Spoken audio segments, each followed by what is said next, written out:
Hello and welcome to our very first webinar for 2022, everyone. Thank you so much for joining us today. As many of you probably already know, my name is Ayanda Mbata and I'm a relationship manager here at Turn Left Media. Something else that you already probably know is that Turn Left Media is the exclusive media partner for LinkedIn in Sub-Saharan Africa. Now, we know that content matters, but how do we make sure we're producing content that will engage? In this webinar today, the LinkedIn marketing experts will share the proven content strategies that they use every day to create knockout marketing plans. Here's a little bit of a peek into the strategies they will go through today. They'll talk about the show and not tell, so ways to deepen your hook and create show-stopping content. They'll also talk about the quality over content, so really best content practices for different audiences. And then finally, they'll delve into how to further your reach with LinkedIn. They'll look into tips and tricks for optimizing your LinkedIn marketing campaigns. So really, without further ado, I'd like to hand over to Thomas Astad and Rachel Glynn, both coming from LinkedIn. But before I do so, let me do a quick intro. Thomas joined LinkedIn in autumn 2021 as channel partner lead and now manages partners across Nordics, Turkey, and Sub-Saharan Africa.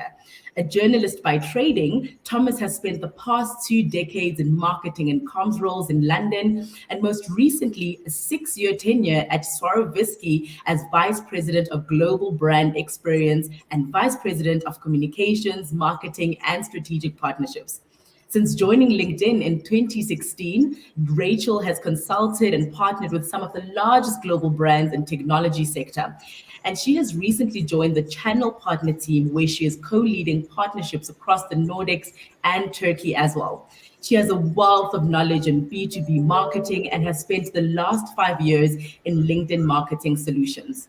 Previously, in her role as Client Solutions Manager, Rachel closely with a number of large tech companies consulted on their marketing strategies to drive clear business value, from raising brand awareness and engagement and all the way through to building out nurture and demand generation programs. Thomas and Rachel, thank you both so much for joining us today. I'd love to hand the mic over to you guys and take it away, please. Thank you. Let's see. Hi, thank you. Can you hear us and see us? Yes, we can. Yes, we can. Okay. And you can see my slides? All good. Perfectly well. Perfect. Thank you. Let's go. Thank you. It's early morning in London, so we just want to check that everything is okay from our end as well. So from Rachel now, very warm welcome to this session. I'm very happy to see so many of you join us this morning.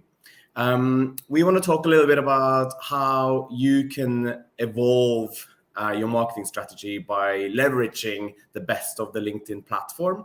And we'll talk you through a few different things. So one, what are our members actually looking for on our platform?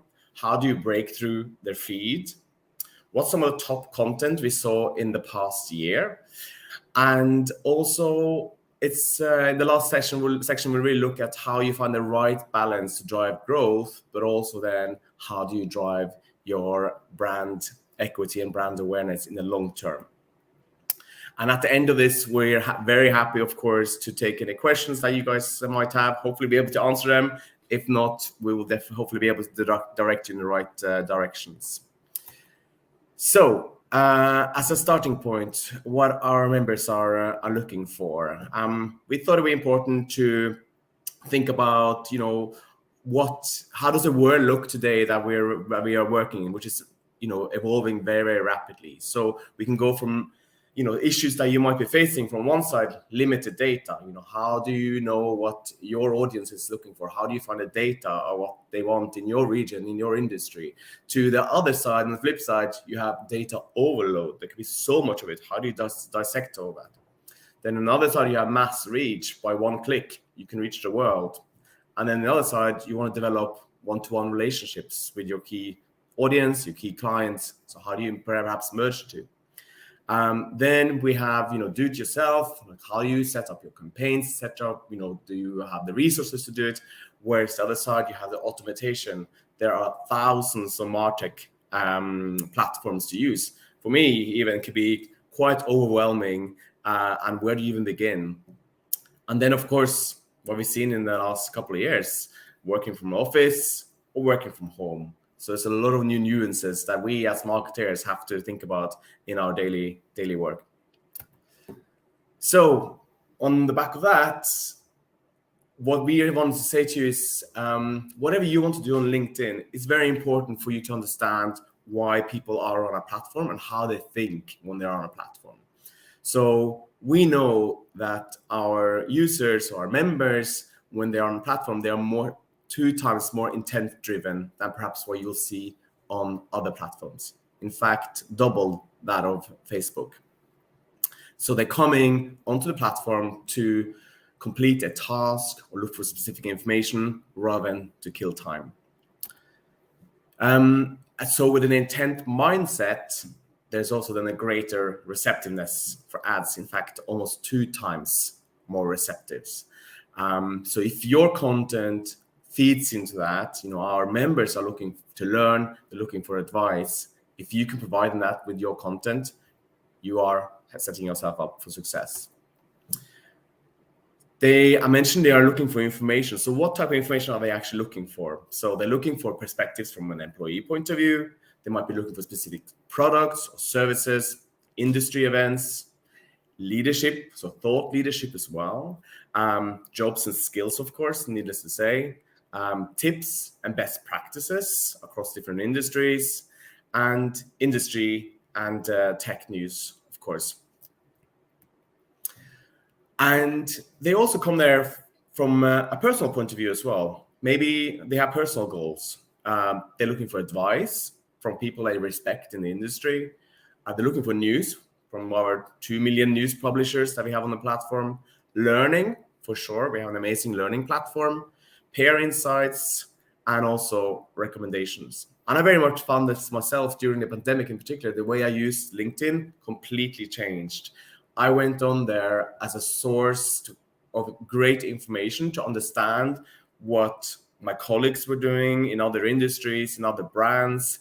We were all stuck at home. We weren't in the office. We didn't go to industry events. We didn't travel. So LinkedIn was my one-stop destination to find out lots of information. And it really helped me and my teams and my colleagues in how we actually handled our marketing strategy during the pandemic. And we like to say, so we're proud of this, but we are the most trusted social media platform in terms of how people rate our content, and we've seen this year after year.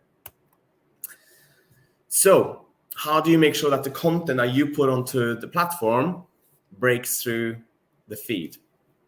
So we put together a few questions that we hope that you all can ask yourself when you are planning your content strategy or your marketing strategy for LinkedIn, whether it's B2B or B2C.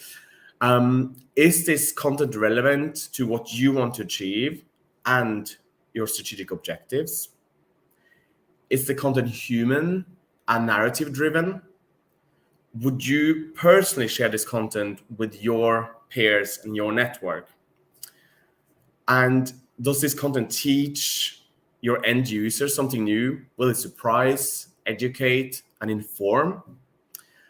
And is your content backed by data, any data? Does it have a takeaway or a call to action?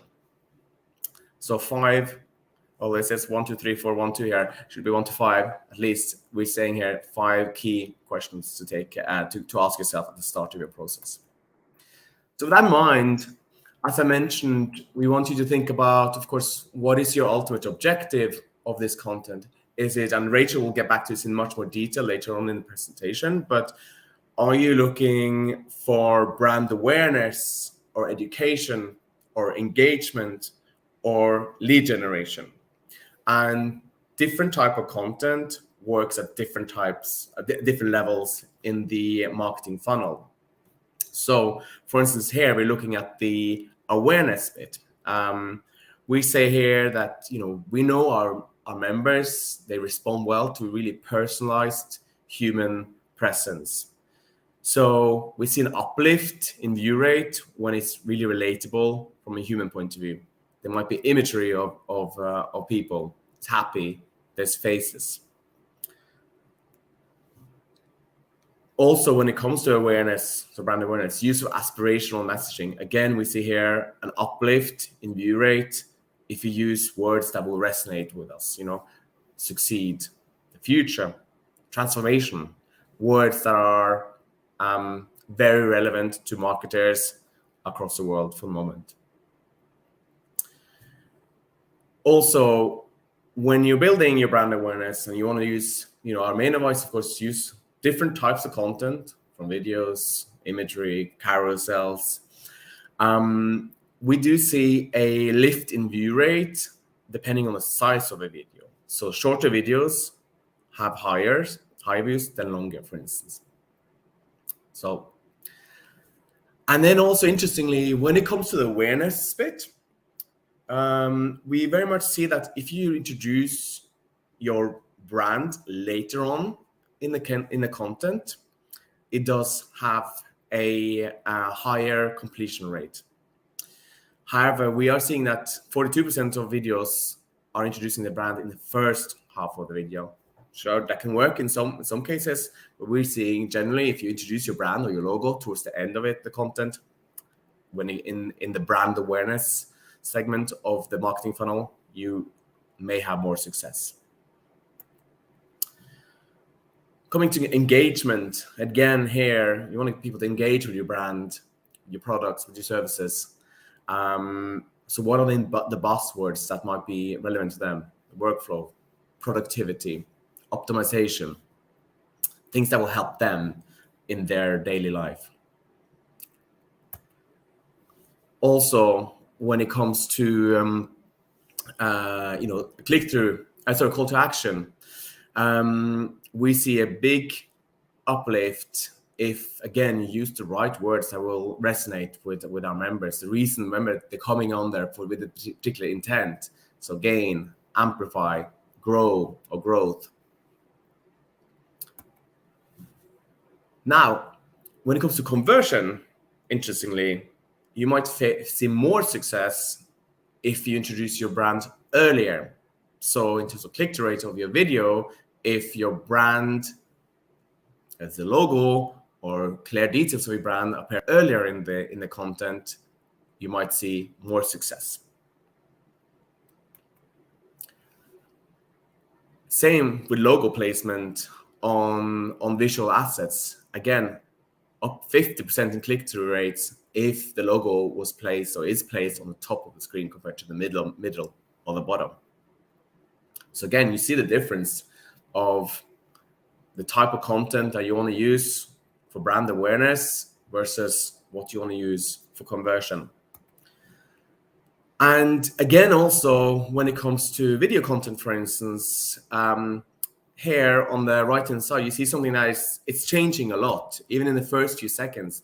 If you change scene up to 4 times in the first 3 seconds of the video, you have a much better uplift in click-through.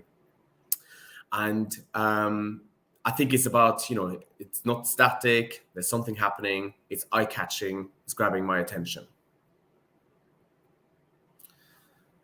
And also we see in call to action messaging, how do you make sure that you use the right wording? So start, make, discover. And interestingly, compared to what we saw in the brand awareness section, that introduction of people, faces, crowds, actually see a drop in result. So 3 takeaways from this section. So we want you to have a strong point of view.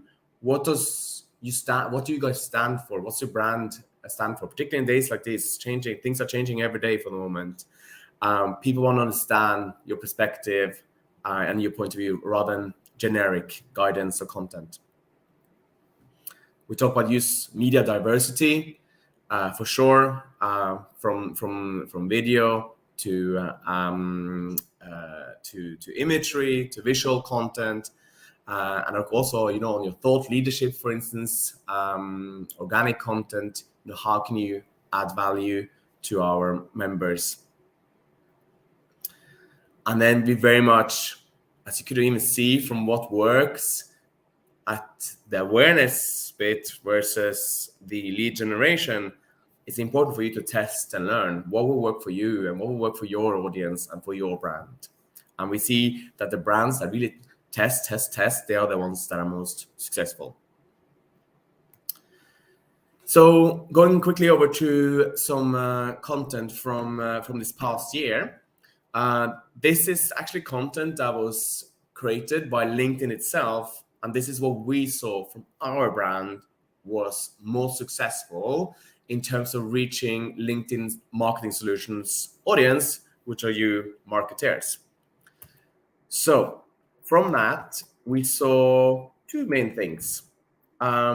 We had some great interactions which were more lighthearted, we call them just for fun. So the posts are really designed to really engage and enhance community building.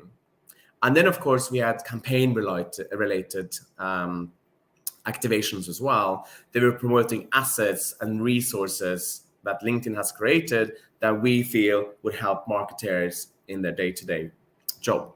So I'll give you some of these examples. And hopefully there's some takeaways from you here as well, seeing how perhaps you can utilize some of this in your thinking and the content that you want to put out there.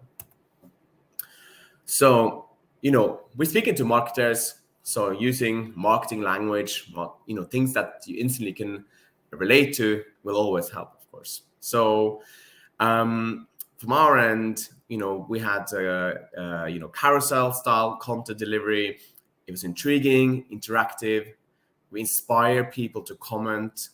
We have strong creative that directly link to the messages that we want to portray. It's a touch of humor, and it supports and encourages our audience.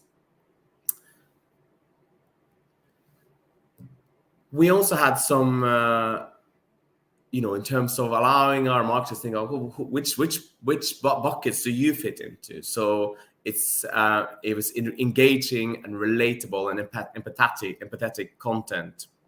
It allowed our marketers to identify with recognizable characteristics here, like what type of marketer are you, or even looking at your calendar. I think we all have seen our calendars being completely clogged up in the last 2 years with pre-meeting about a meeting, about another meeting, and then follow up about the meeting and preparation of another meeting before another meeting.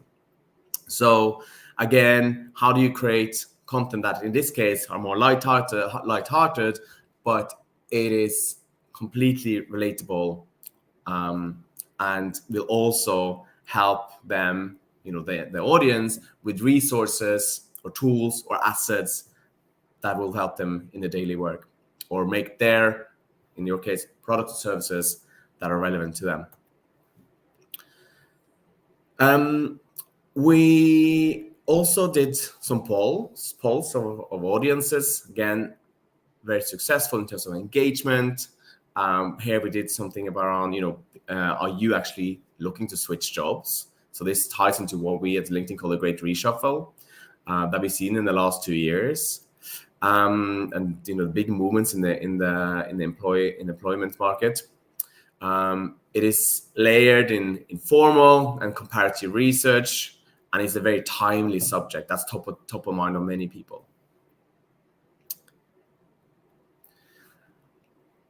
Then, in terms of brand building, we created a guide, and we created lots of different content around this as well. We had creatives that relate directly to the guide's growth team. it taps directly into topics that marketers are eager to learn more about, in terms of, how to use LinkedIn, for instance, in this case. The creative that we used really resembled our brand building guide. You're building something. We had, all the creative was very simple, and it was about stepping up. It was using terms and words that marketers are familiar with. We had also, an alphabetic ordering, makes it really great for references. It's also an urgent topic in business. And we know that it's important for marketers to show that they are up to date on the latest trends across different platforms. And this was a tool that really will help them with this. And we saw great success in this campaign from LinkedIn's point of view. And then, of course, you're addressing, what are the main concerns and obstacles that your audience is facing in order to achieve their objectives. And again, from this point of view, I know for one that you always have somebody breathing down your neck about ROI, and trying perhaps to have a conversation about how you want to build a brand, but they want to see sales tomorrow. Or acquisition of new clients.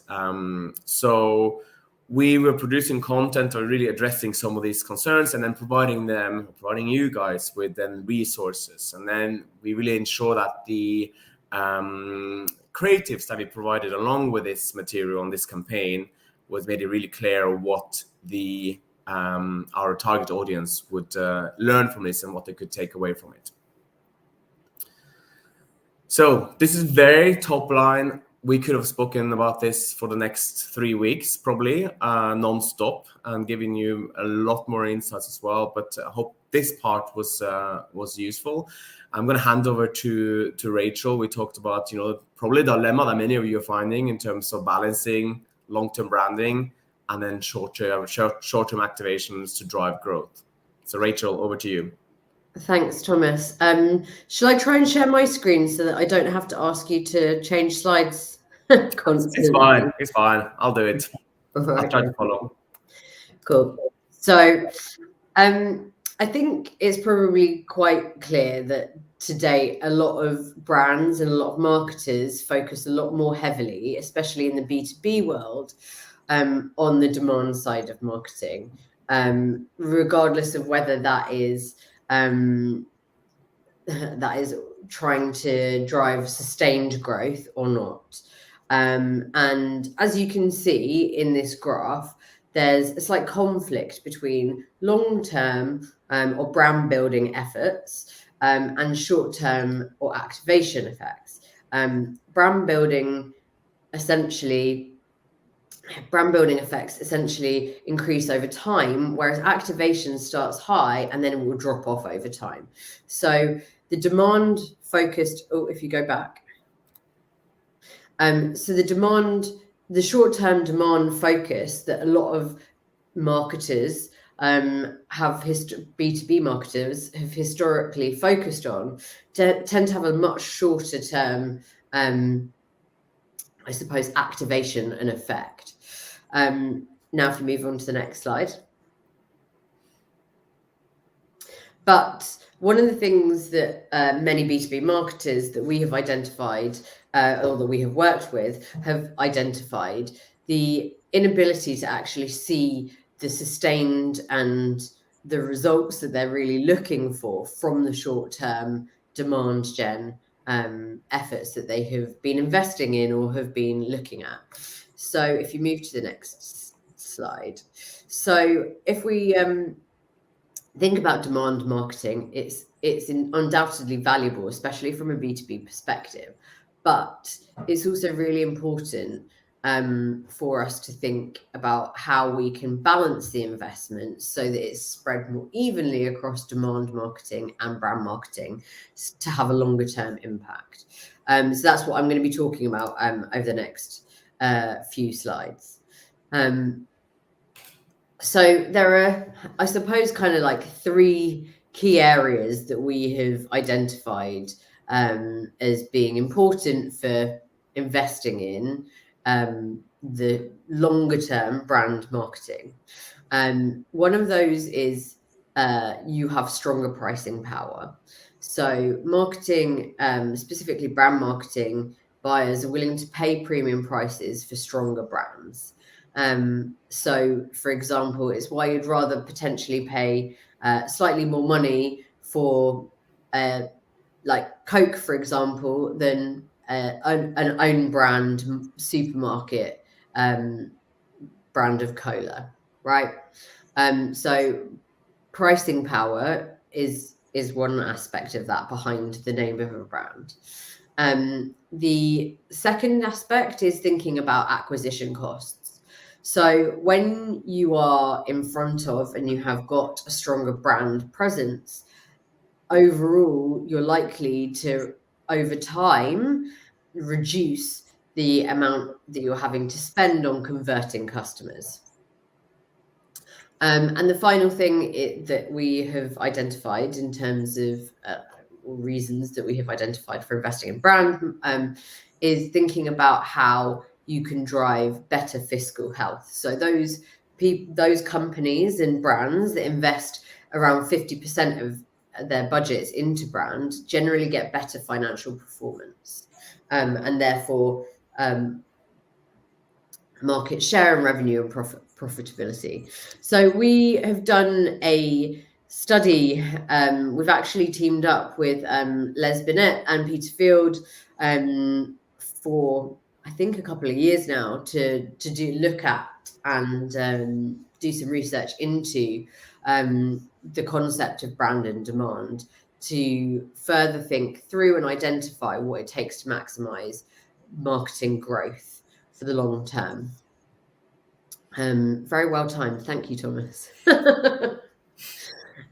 So we have found that there are opportunities for B2B marketers to really strengthen their performance by following 5 key principles. And we've identified what those 5 key principles are of marketing. Each one is dependent on finding a really strong balance between brand and demand marketing. So if you go to the next slide, I'm going to quickly talk through what each of these are and go through why we believe they're important.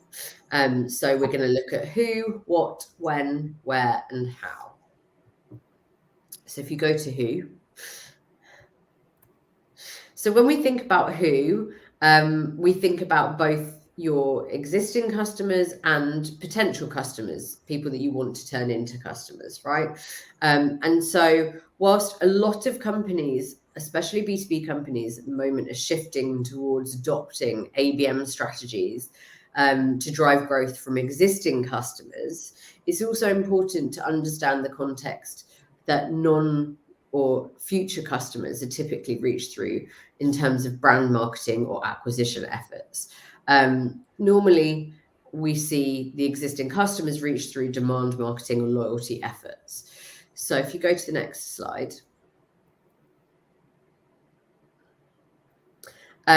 We can see, for example, through the research that we have carried out, that targeting both existing and new customers together, instead of just focusing on driving growth from existing customers, will overall drive much more sustained and longer term growth in terms of your marketing strategies for your business. I suppose that it also then helps with your client relationships, and it helps with positioning your brand in the longer term as well. So if you move on to the next one. So our first principle essentially of marketing growth is that marketers should increase focus both on customer acquisition and combine that with targeting and reaching your existing customers. So we have found generally that about 52% of marketers believe that reach is a stronger predictor for advertising success. However, in order to get that reach, you need existing as well as new customers, right? So 65% of marketers that we included in this research feel that businesses grow best by increasing customer loyalty and not increasing customer acquisition. However, this has been impacting their ability to truly grow at the pace that they need. So therefore, finding that blend of both new and existing marketing for your customers is really important. If you move on to the next slide. So the second piece is thinking about what your general marketing goals are and your objectives. When it comes to objectives, we think, if you move to the next slide, sorry, Thomas. When it comes to objectives, brand should kind of be thought of in the concept of fame, right? So fame is essentially when your brand is top of mind. You want to be top of mind for all of your new and existing customers when they're coming to thinking about a buying process and the buying cycle. So Binet and Field's research shows that mental availability is just important for B2B as it is for B2C. And whether we're talking about commercial brands or cybersecurity consultants, for example, the brand that comes to mind the most easily or first in a certain situation is generally the brand that is going to be taken through the buying process and potentially be procured by a company. So, oh no, if you go back. So we've listed out some different campaign goals here that the IPA data bank, in the IPA data bank, and you can see that advertising was designed to make a B2B brand more famous. Sorry, advertising that was designed to make a B2B brand more famous is what drove more business growth overall. Awareness also drives growth and is definitely better than no awareness at all. But awareness and fame are different. Meanwhile, a lot of our clients are very focused on changing brand perceptions, right? And that's is half as effective as having an awareness goal. So it's really important to think about how you can tie fame into and what buyers are thinking about brands that they are considering when they're considering buying or purchasing a new product. So ideally, your primary objective should be to get the brand into as many consideration sets as possible when you're putting together your strategy. So next slide, please. So essentially, the second principle is thinking about how to achieve fame to strive for ad distinctiveness, consistency, and reach.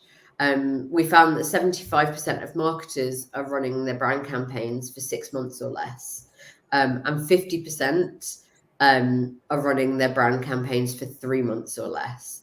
That's not nearly long enough to have or achieve the effectiveness and distinctiveness and consistency that is needed to achieve the fame that we're talking about. It needs to be running for more, I would say more than 6 months, really, before you start to see any kind of impact that you're looking for. If we move to the next slide. So the third principle that I'm going to touch on now is thinking about when. So now that you know what your audience is and what their goals are, when should you be engaging with your audiences? Should you be engaging them in the long term or the short term? If you go to the next slide, thank you.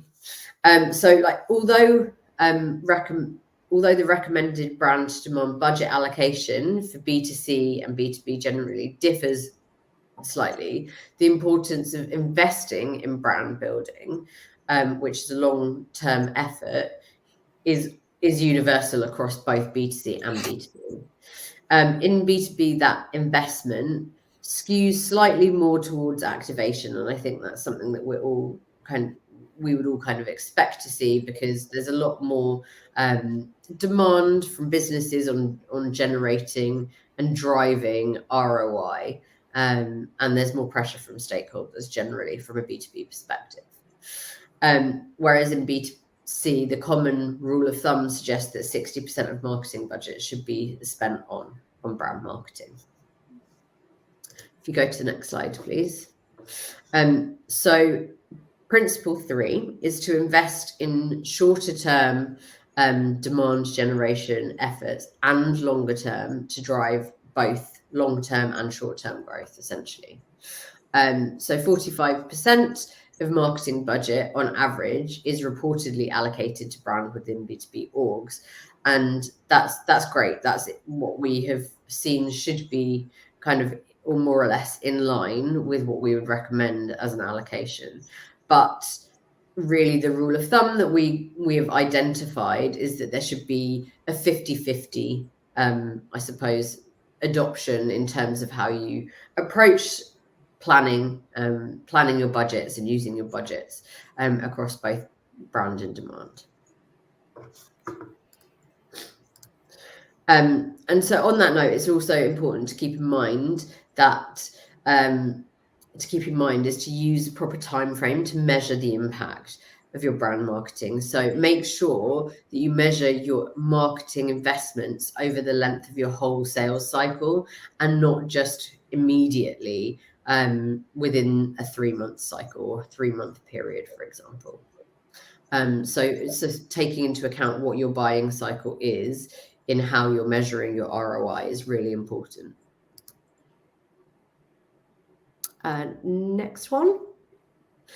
So I'm going to spend a little bit more time here because where we're thinking about targeting and we're thinking about how you should be how you should be most successfully adopting either broad or narrow targeting in your strategies. So if you move to the next section. So I think in my experience of having worked at LinkedIn, a lot of B2B brands always want to target very, very narrowly. They have a very specific audience in mind. But what this has a tendency to do is it ignores the broader buying committee and buying circle and the potential future buyers that might exist within organizations too. And by doing that, it means that you're ignoring the fact that that networks are changing all the time and that so are decision makers. So if you, for example, wanted to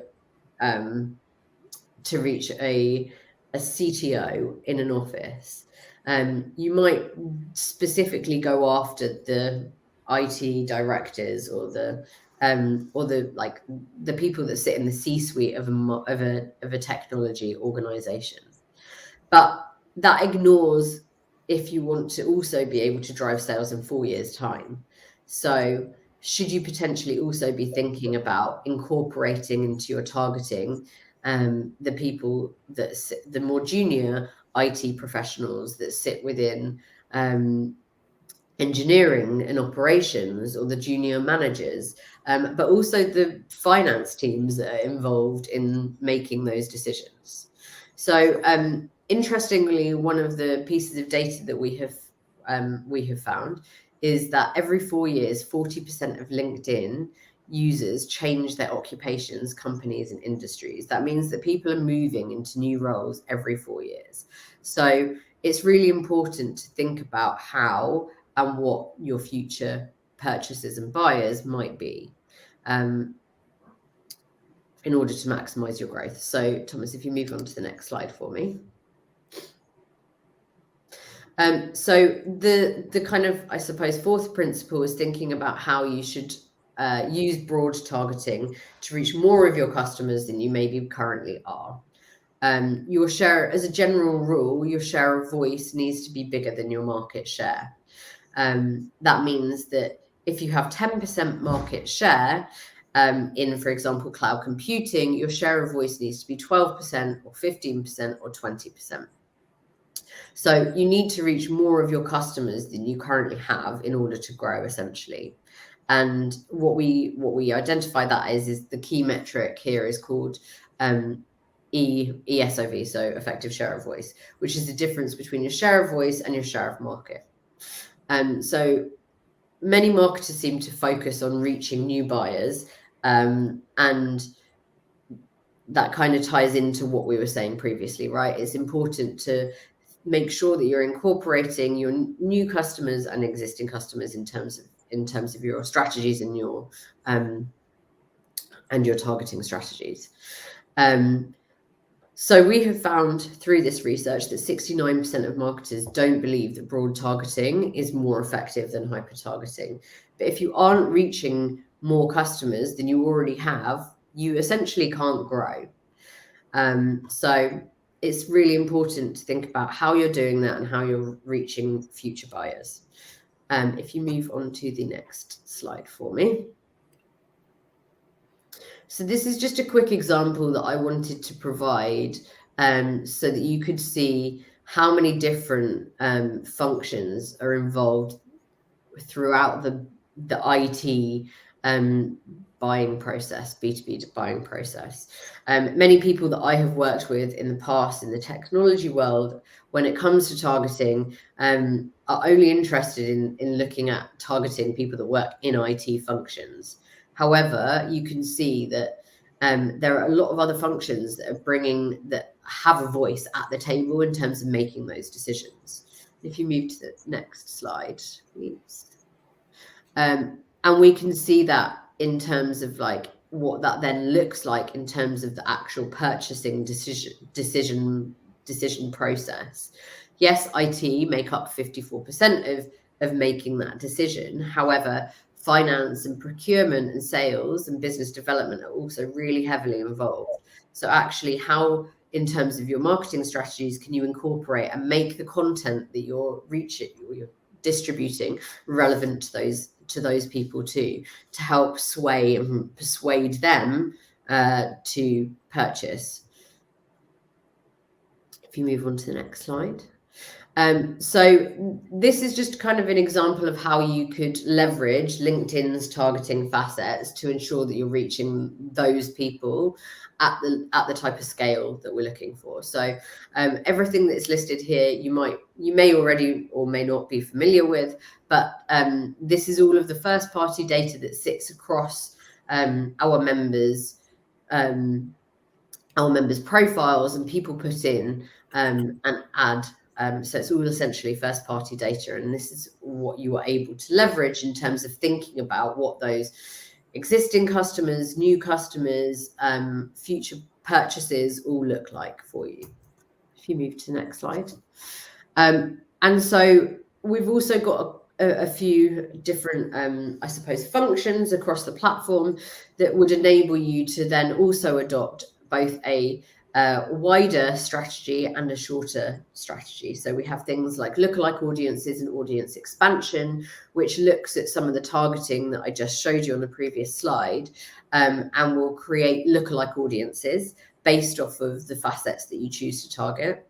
And then we also have the opportunity to leverage things like matched audiences and retargeting for maybe slightly more hyper-targeted strategy, where you can target specific companies. So, for example, existing clients. And from a retargeting perspective, you can retarget people that have watched videos, for example, on the platform. We move to the next slide. And then in addition to that, you've also got the opportunity not only to reach people on LinkedIn, but also the opportunity to leverage LinkedIn's audience network, which is essentially a set of trusted publishers that we work with, whereby your content and your advertising can sit off of the LinkedIn platform, but in the same kind of effective way that it appears on LinkedIn.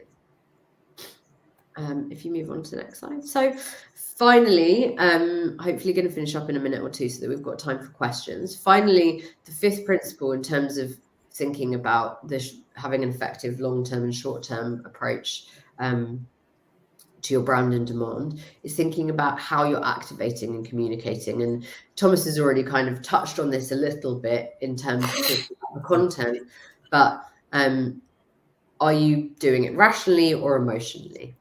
So B2B, it's important to remember, I think, from a B2B perspective, that it's still people that are making those decisions and purchases at the end of the day, right? So B2B buying decisions are both rational and emotional.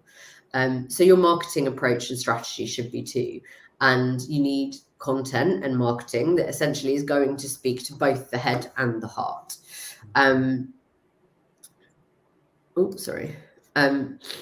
so I think it's important for us to think about, when we're thinking about the rational and emotional side of things, is thinking about whether customers are in market or out of market. So if a customer is in market for a particular service, and they're actively considering different brands to purchase, rational advertising is generally going to be more effective. For example, if you're thinking about buying car insurance, you don't necessarily want to hear from we've got talking like meerkats over here in advertising, but that's not necessarily what you want, right? So you want something that is going to be rational and provide you with the information that you're looking for to make your decision. But on the other hand, if you're not yet in market for the product or service that you're looking for, then an emotional message is probably likely to have more of an impact and entertain you, right? We all still like to be entertained, even in a B2B world. So emotional messages are delivered much more creatively and are really, really good at reaching out of market buyers in terms of being able to, I suppose, encode the memory of a brand.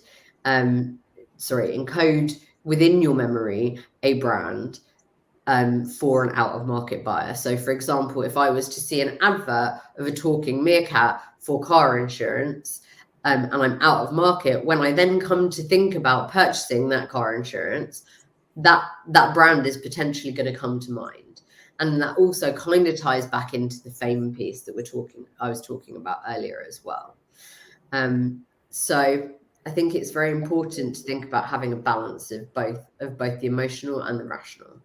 If you move on to the next slide. So the fifth principle is to think about leaning into emotional ads where relevant.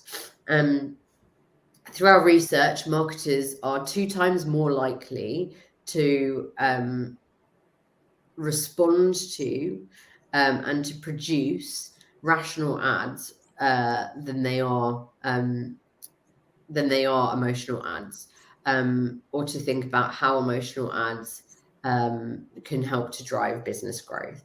But producing more emotional creative, particularly for the upper funnel, in order to reach those out of market customers, is really important. So marketers are and should be 2 times more likely to produce rational ads, but won't always look for the longer term brand building. So in order to connect with buyers, really, before they come to market, it's thinking about having essentially it all comes down to balance, right? Having a balance between the emotional and the rational. So if you move through to the last slide, and this kind of ties everything together, right? And especially when we're thinking about balance.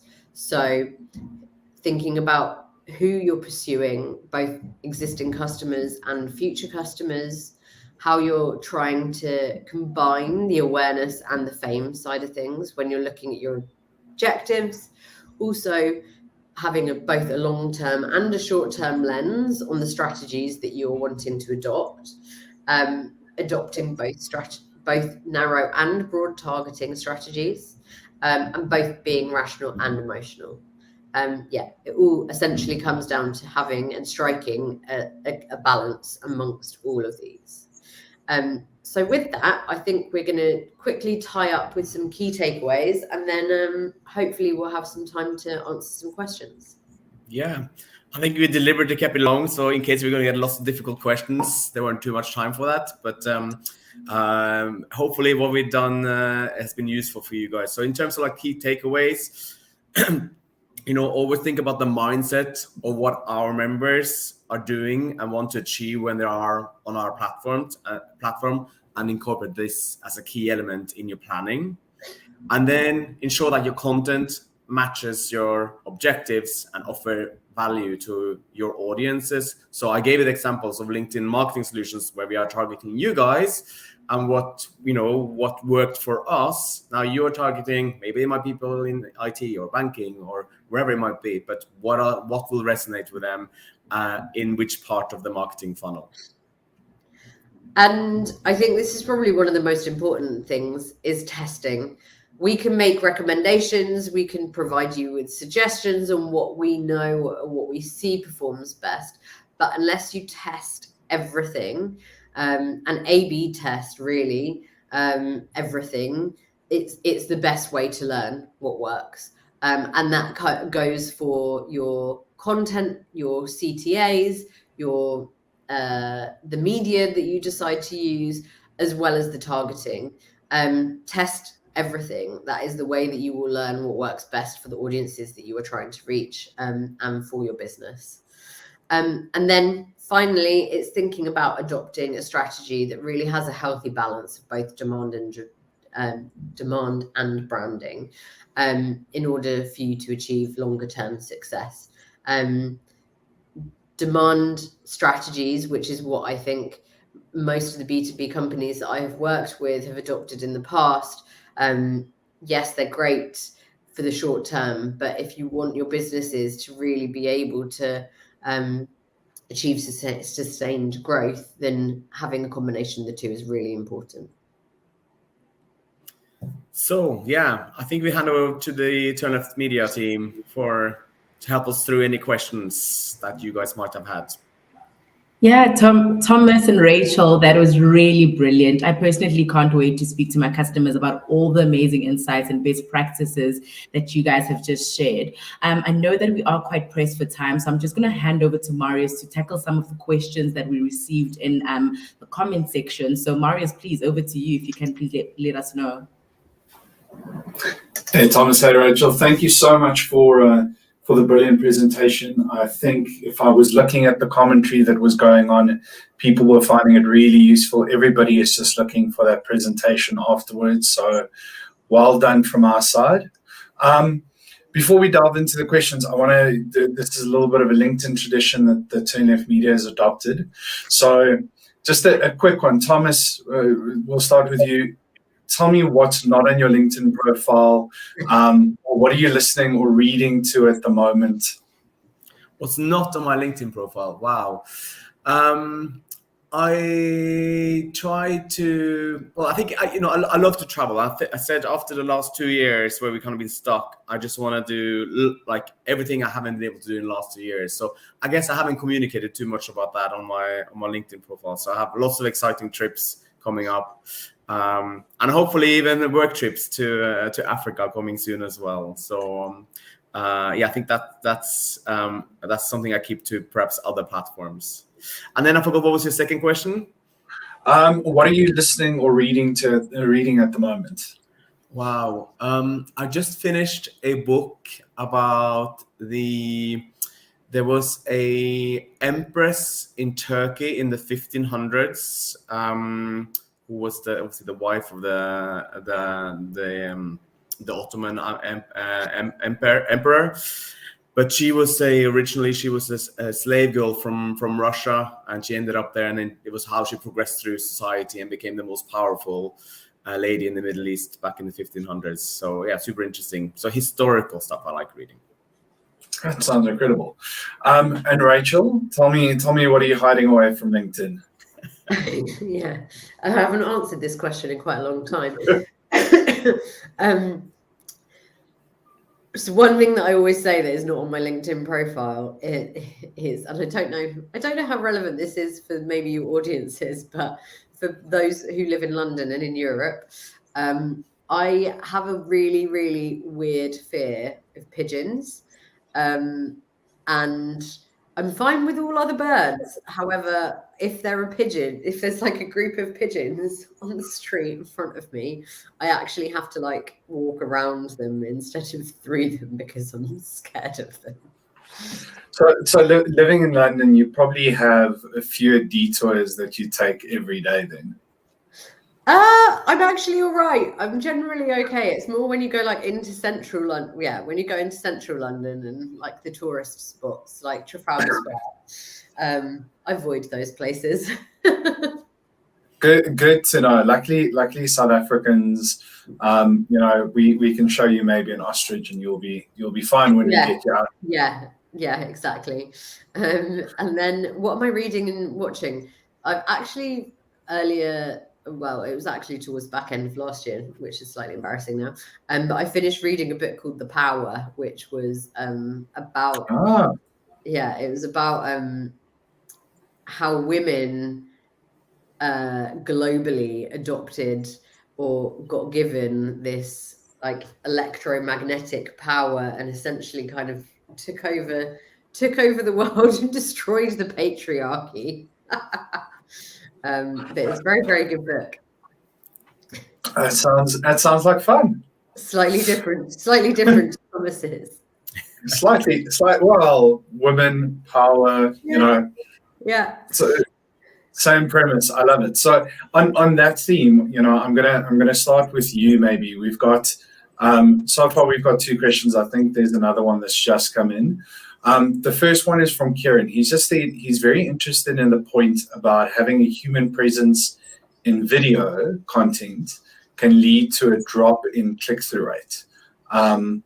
It was part of the presentation. It's something that we don't normally talk about. We normally say that having a human face or a humanizing brand leads to better engagement. So, did we misunderstand there, or is there is this maybe something that's unique to LinkedIn?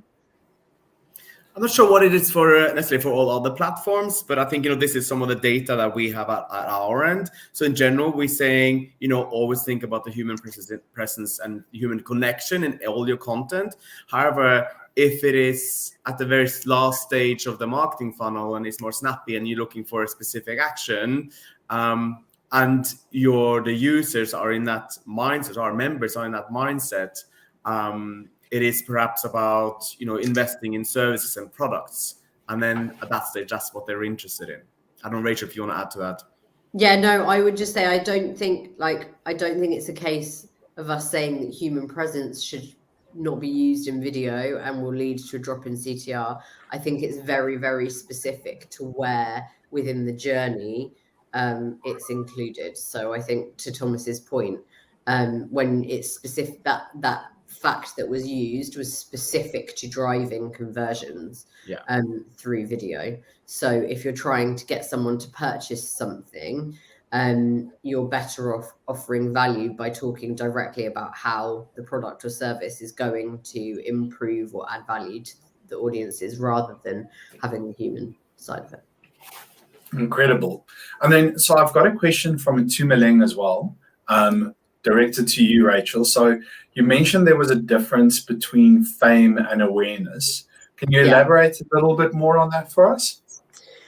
Yeah, so I suppose fame, when we think about fame, it's more, it's being ingrained and having the resonance within people's mindsets, right? Rather than being aware of a brand. So like when we think of awareness, we think of, or when I think of awareness, I think of like, I know of a brand, right? But when we think of fame, I think of, if I'm thinking of soft drinks, for example, right?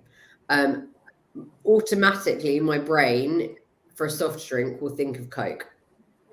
And that's what I mean when we think about fame or awareness. I might know of like Sprite and Fanta and other soft drinks, but like Coke is the one that will come to like the first thing that comes to your mind, and that's what I mean. I hope that answers that question.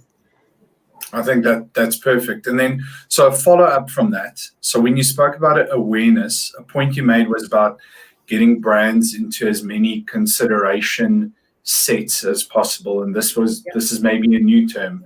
So could you perhaps offer us an example of consideration sets, and then what we should consider in mapping these out?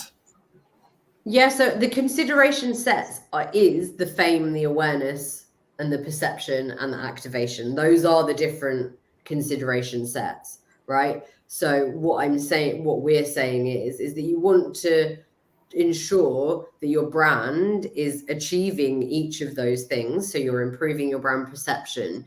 You are increasingly striving to make people aware of your brand, and then also thinking about the activation side of things and the fame side of things. So those are the consideration sets essentially that we're talking about. Does that make sense?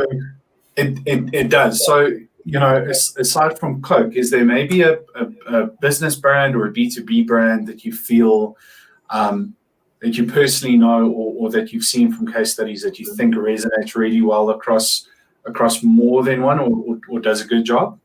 Yeah, so I think Salesforce is probably a very good example of a brand that manages to do that quite effectively. They have got, when it comes to like the CRM side of things, in terms of the fame, I think that they're probably one of the brands that you automatically will think about. But they also are very effective at driving, and I probably should have included a slide to show how like a brand does this, right? But they're very effective in terms of the consistency piece and the reach in terms of driving awareness over a period of time. And they also invest a lot of money in driving the activation and demand. So they have specific reports and guides that they will push out on a regular basis. Essentially, it's thinking about the full funnel, right? Is what we're thinking about when we're talking about these kind of like segments and sets. And it's making sure that you're consistently achieving hitting the funnel over a sustained period of time. So I would say, yes, Salesforce are probably very effective at doing that. We can maybe put in an example of them into this deck to share with you as well. Great. Thomas, any brand from your side that you think resonates really well with this? I think you also love the tech brands in terms of the fame work. Like I know, I think Rachel has done a lot of work with Dell. I think they're all having a great presence on the platform and look through it from a holistic point of view. So yeah, I think that's probably some of the most prominent brand that comes to mind. Okay, perfect. So guys, the time is up. As we wrap this up, can I maybe ask for one last super duper secret sauce tip that you've seen, that you've personally experienced, that people can take away from today's session?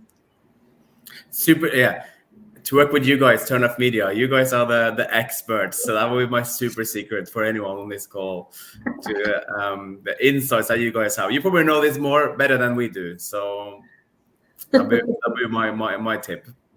Thank you.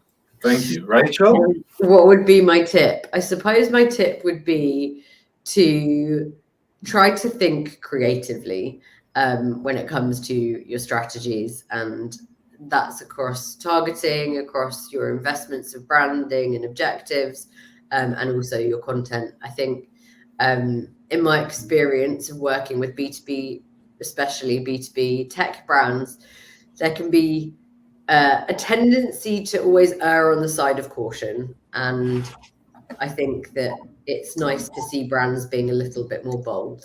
Yeah. And maybe just to add, I think the biggest challenge I faced when I in my previous roles was around proving ROI, and I think maybe one thing I lacked when I had to sell in what I wanted to spend my budgets on was data to prove that actually if we invest in the brand we will see long-term effect. But there was always that, well, we need to see sales tomorrow or in the next month or the next target. So use some of the content perhaps that we have provided you today, some of the data we provided you, to show to the people, the powers that be, that we need to get the balance right for the long-term effect as well. So I think that will be a key takeaway and hopefully help you to get a more holistic and exciting marketing strategy together.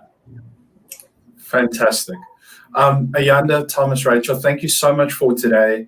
We really appreciate the time and effort. We know it's bright and early in London and in the UK. Sunny.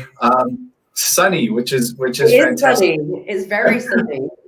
I don't know. Every time I speak to you guys, it's sunny. So maybe, it's the South African disposition that's just coming through. But we really appreciate it. We hope you have a fantastic day. Thank you, everybody, for tuning in. Next month, we're talking B2B thought leadership. We're pulling in some of the great minds from LinkedIn again. We're going to have speakers from a few clients and agencies. So look out for the invitation. Thank you, everybody, for attending. We will be sharing the recording and the amazing presentation in the next day. And with that, I want to thank everybody, and I hope you have a beautiful, beautiful day. Thank you, Thomas and Rachel. Thank you. Thank you. Bye. Cheers, everybody. Goodbye, and thank you for this amazing session.